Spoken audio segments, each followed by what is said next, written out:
അപ്പോൾ ഇവിടെ നമ്മൾ മീനൊക്കെ നല്ലോണം വരഞ്ഞ് വൃത്തിയാക്കി എടുത്തിട്ടുണ്ട്. ഇനി നമുക്ക് വെള്ളത്തിൽ കാണുന്ന ചെളി, അതായത് വെള്ളത്തിന് മുകളിലെ ആ ഒരു പാളി മാറ്റുമ്പോൾ അടിയിലൊക്കെ ചെളി കാണും. അപ്പോൾ ആ ചെളി നമുക്ക് ഇതുപോലെ നല്ലോണം ഒന്ന് കുഴച്ച് നല്ല സോഫ്റ്റ് ആക്കി എടുക്കാം.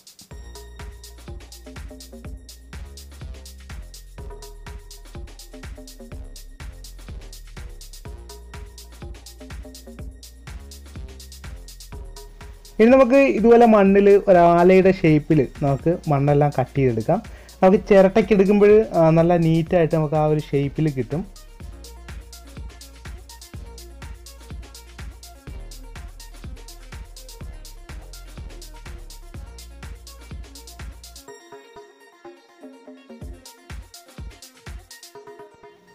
ഇനി നമുക്ക് ഇതുപോലെ ഗ്രില്ലാണ് വേണ്ടത്. നമ്മുടെ വീട്ടിലൊക്കെ ചപ്പാത്തിയൊക്കെ ചുടുന്ന ആ ഒരു ടൈപ്പ് ഗ്രില്ലാണ് വേണ്ടത്. പക്ഷെ നമുക്ക് ഇതിനടിയിലായിട്ട് നമ്മുടെ വീട്ടിലൊക്കെ ഉള്ള ചിരട്ടയോ അല്ലെങ്കിൽ നിങ്ങളുടെ വീട്ടിൽ കരി ഉണ്ടെങ്കിലോ കരിയൊക്കെ ഇട്ട് ഇങ്ങനെ നിറച്ചെടുക്കുക.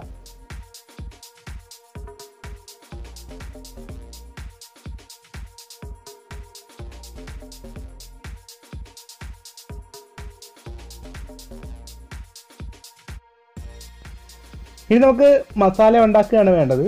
അപ്പോൾ അതിനായിട്ട് ഞാൻ ഇവിടെ ഉപ്പും പിന്നെ കുരുമുളക് പൊടിയും പിന്നെ മഞ്ഞൾപ്പൊടിയും പിന്നെ മുളക് പൊടിയും അതിനൊപ്പം തന്നെ ഞാൻ ഇവിടെ ഇഞ്ചിയും വെളുത്തുള്ളിയും ചതച്ചതായിട്ട് നല്ലോണം കുഴച്ച് മിക്സാക്കി എടുക്കുന്നുണ്ട്.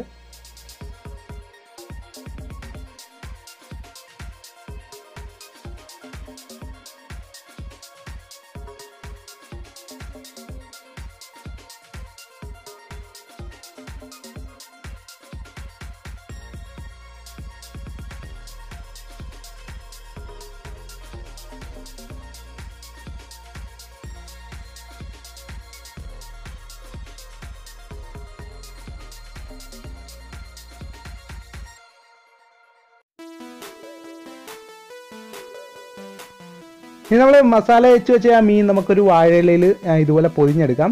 അത് കഴിഞ്ഞിട്ട് ഇതുപോലുള്ള സിൽവർ പേപ്പറിൽ ഏകദേശം 60 രൂപ വിലയുള്ളൂ.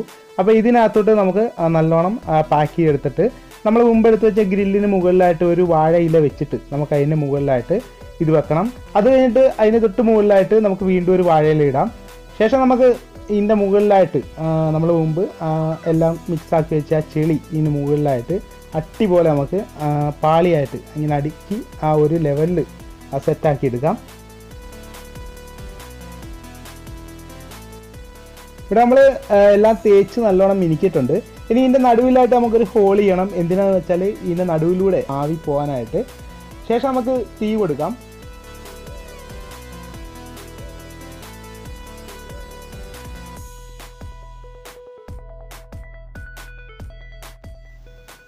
ഇവിടെ നമ്മൾ തീ ഇട്ട് കഴിഞ്ഞപ്പോൾ അതിൻ്റെ സൈഡ് എഡ്ജിലൂടെ ആ ഒരു സ്മോക്ക് ലീക്ക് ആവുന്നുണ്ട്. അപ്പോൾ നമുക്ക് അവിടെയും കൂടെ ഒരു ശകലം മണ്ണുകൊണ്ട് നമുക്ക് ചുറ്റും ഒന്ന് റൗണ്ട് ചെയ്ത് ലീക്കെല്ലാം അടയ്ക്കാം. ഇവിടെ നമുക്ക് ലീക്ക് വന്നതെല്ലാം നമ്മൾ കറക്റ്റായിട്ട് അടച്ചിട്ടുണ്ട്. ഇനി നമുക്കൊരു 20 മിനിറ്റ് വരെ നമുക്ക് കാത്തിരിക്കണം. ഇതിൻ്റെ ആ ഒരു ചൂടാവാനുള്ള ഒരു സമയമാണ് 20 മിനിറ്റ്. അപ്പോൾ തീ അഥവാ കെട്ടുപോകുമെന്ന് ഉറപ്പുണ്ടെങ്കിൽ നിങ്ങൾ വീണ്ടും ഇതിനകത്തോട്ട് ചിരട്ടയും ചൂട്ടും കൊണ്ട് തീ കൊടുക്കണം.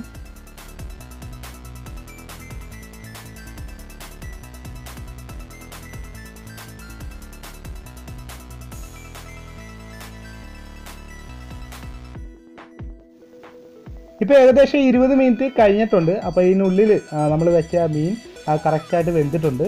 ഇനി നമുക്ക് ഇതിൻ്റെ സൈഡിൽ നിന്ന് ആ ചെളിയെല്ലാം ഇളക്കി മാറ്റിയിട്ട് നമുക്ക് ആ ഒരു സിൽവറിൽ പൊതിഞ്ഞ് വെച്ച മീൻ നമുക്ക് വെളിയിലെടുക്കാം.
അപ്പോൾ നമ്മുടെ മീൻ ഇവിടെ നമ്മൾ പുഴുങ്ങിയെടുത്തിട്ടുണ്ട്. നമ്മൾ മുകളിൽ ചെളിയൊക്കെ വെച്ച് സെറ്റാക്കിയാണ് ഇത് പുഴുങ്ങിയെടുത്തത്. അപ്പോൾ ഇന്നത്തെ വീഡിയോ എല്ലാ കൂട്ടുകാർക്കും ഇഷ്ടപ്പെട്ടെങ്കിൽ നിങ്ങളുടെ കൂട്ടുകാർക്ക് ഷെയർ ചെയ്യുക. അപ്പോൾ ഞങ്ങളുടെ കിടു യൂട്യൂബ് ചാനൽ സബ്സ്ക്രൈബ് ചെയ്യുക. ഇതിൽ നല്ല അടിപൊളി വീഡിയോ ആയിട്ട് നമുക്ക് വീണ്ടും കാണാം. നിങ്ങളുടെ സ്വന്തം കണ്ണൻ ആലപ്പി.